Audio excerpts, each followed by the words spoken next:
I'm gonna do a second video. I didn't want to do it just yet, but until I got sort of confirmation. And it's more video so I can ask people's advice, because I'm like a fish out of water here.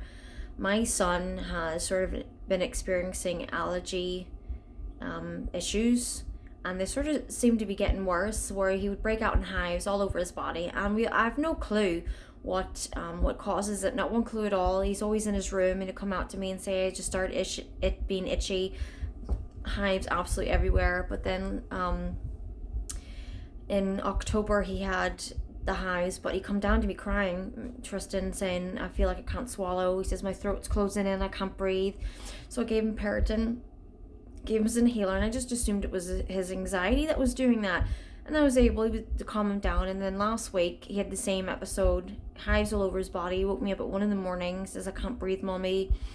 So I feel my throat's closing in, my lips and all are itchy. And I brought him down here, I gave him Periton, and I gave him his inhaler. Now I have like sort of a respirator thing that, you know, the aspirator or whatever it is you put on your thumb to check your breathing and your heart rate, because of his heart rate can be quite high, so I need to keep an eye on that. So his heart rate was like 150 and his oxygen level was at 93. And when he was breathing, he was wheezing really bad. So he was breathing in and out and wheezing, both breathing whilst breathing in and out. So I was worried, but I wasn't sure. So I just waited until, you know, the Periton kicked in. It took about an hour, and, you know, I sent him to bed.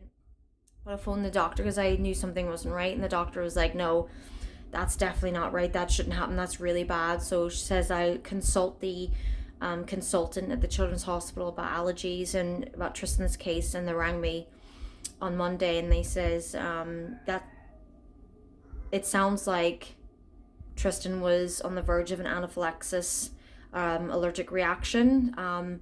He says the next time that happens, you phone an ambulance. You do not wait whatsoever. He says you don't do that. You don't give Periton and wait and say you should have phoned an ambulance. He says what happens sometimes with anaphylaxis, it can get worse.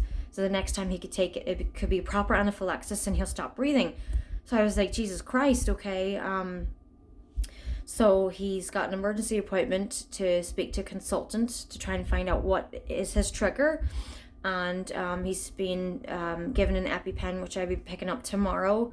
And they can't even show me how to use it. She just says, you know, because of COVID, I can't show you how to use it. So Google it.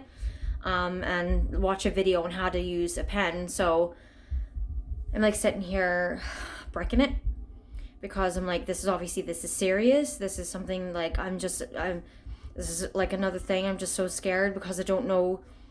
I thought they were going to show me how to use the pen, but I have to just watch a video. So if anyone on here, if this comes up on anyone for allergies and EpiPens and anaphylaxis, and if you've experienced this, or if your child has experienced this, can you comment below and sort of tell me your experience with this as well? Because like I say, I'm just really nervous about this, because they're not even going to show us how to use it, you know. And it says it has to be taken everywhere with you. The school's going to have to carry it, and someone there has to be able to use it. So I'm just like, oh, just another thing. So please, yes, leave a comment below and help me out here. Thank you.